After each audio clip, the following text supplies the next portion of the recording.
Hey, hey. Hey guys. So, second video of us being in New Zealand. Yep. First off, we just want to say thank you for all of the likes and comments and everything. Subscribers, support, Yeah, everything. on our first video here, it's been crazy. Very Definitely crazy. not what we expected.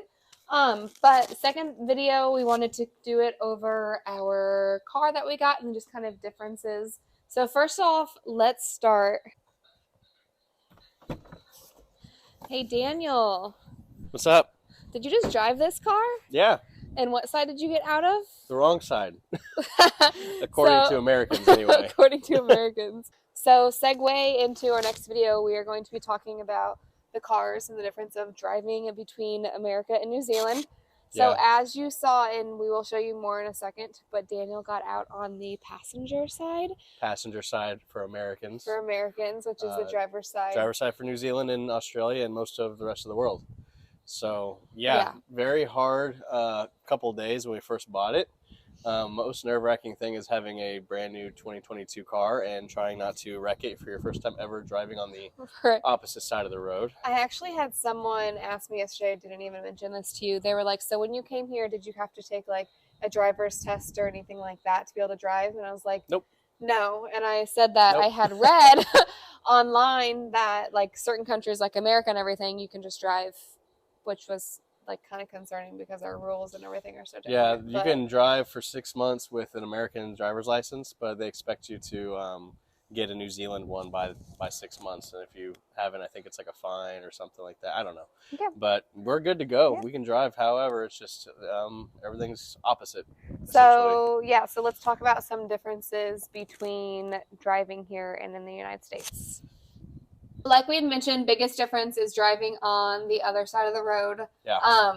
You did pretty good with it from the start. Are you nervous about it now? No, it's actually I don't know if it's just a certain amount of time of driving on the other side of the road, but once you've done it for about a week or two, it feels natural. It doesn't feel like you're backwards anymore. Everything feels like it should have been this way the whole time. I think if we went back to America right now, I'd actually have a little bit of trouble adapting back.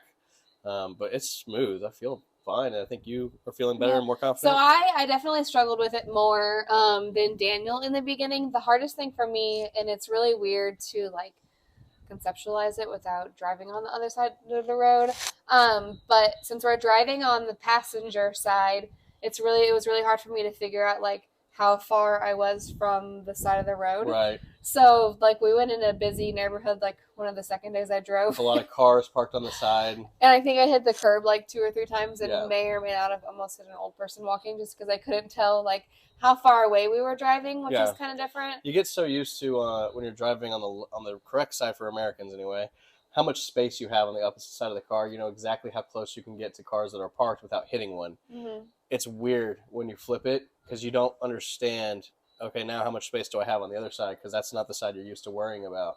So that definitely takes some time, and I don't blame you on that. So we did buy a brand new car, and in a minute, Daniel will show you around the car and kind of show you some features and stuff. Mm-hmm. But do you want to talk about some of the cool features that have helped us with the transition? So we had some people comment and suggest buying secondhand cars, and we totally get that. We understand kind of if you want to really get a better feel for the kind of cars around here, secondhand is smart. But we wanted to make sure we had a car that was going to protect us and be safe with a good safety rating and a lot of other features, and that's why we went with brand new. The brand new car here behind us, it's a Haval H6. It has 360-degree camera parking, which has been amazing. It's been amazing. Basically, parking has also, sorry to cut you off, parking has also been one of the hardest things. It's turning in the other direction. Yeah. Get in your car and try it sometime. It's really hard for sure. And so if you're going to a certain speed, under 10 kilometers, I think, or 15 kilometers per hour, which is also something you got to get used to, you can turn on this park assist thing, and it shows you everything around you, 360 degrees above your car, behind you, the sides. Yeah, and it beeps at you whenever you're getting close to hitting anything. So that's been a huge benefit to us. It's been awesome. It's helped us out a lot with a lot of tight spaces because there are some driveways that we've been going into that are pretty tight with a privacy fencing. Yeah, so that, and then my favorite one was the lane assist because, like I had mentioned, it's hard to figure out how far away you are from something. So in the beginning, we used it to keep us centered in the lane. So if we got super far to the right or left, it would actually bring us closer to the middle of the lane. Yeah, basically guides you. I really liked that in the beginning, but I think you'd agree, now that I have it kind of figured out the spacing.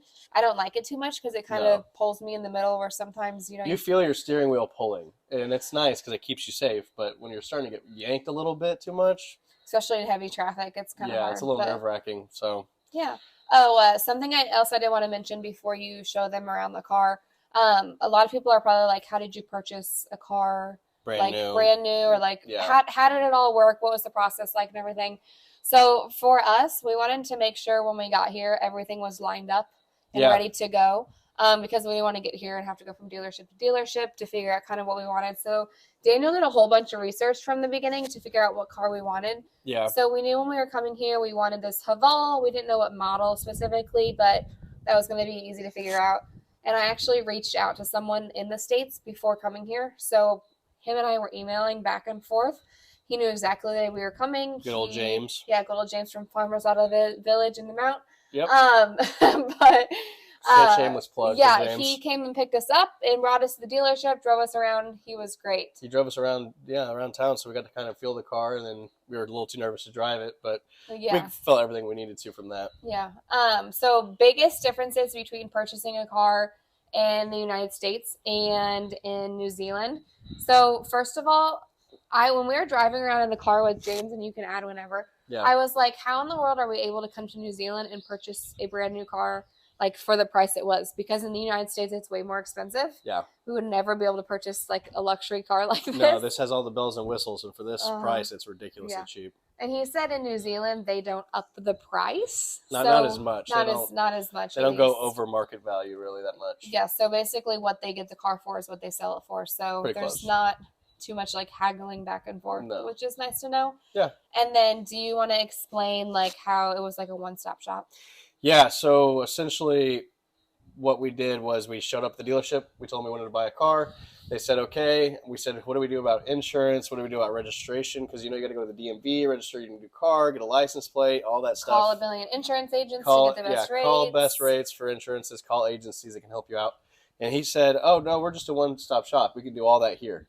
And there are other options. You don't have to do that.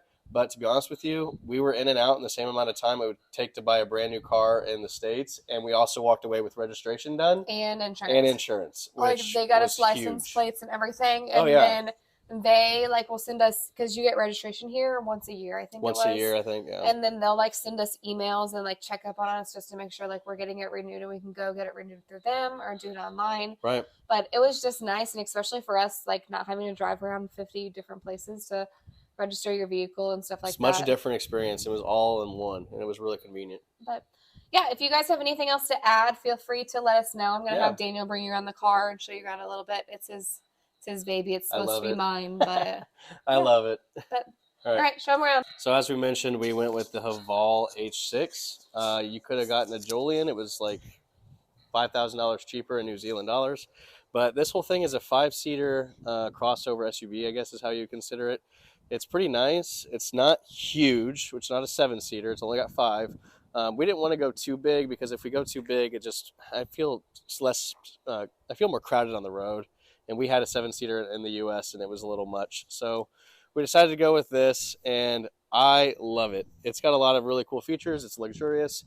And I'll be honest with you guys, we spent, I think, $42,000, give or take, with off-road costs or on-road costs. Free tinting. And it came with free tinting because I told James, I said, hey, if we're buying a brand new car, it comes with free tinting, right? And he said, yeah, when you buy with me, it will. So show him the screens in the front. Yeah, so this car was about 42,000 New Zealand dollars. And for my American friends, that's about $25,000. You can do the It really conversion depends too. on the exchange rate, but what you'll see here is we've got 2 mega screens. I love the technology in here. 2 nice big screens, push to start.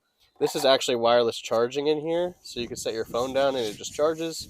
Alyssa's probably least favorite thing about this is it doesn't have any knobs for the air conditioning, but she's getting used to the screen for the air conditioning and everything else. But I don't want to go too far into the car, the details of the car. It's a little bit boring, I think.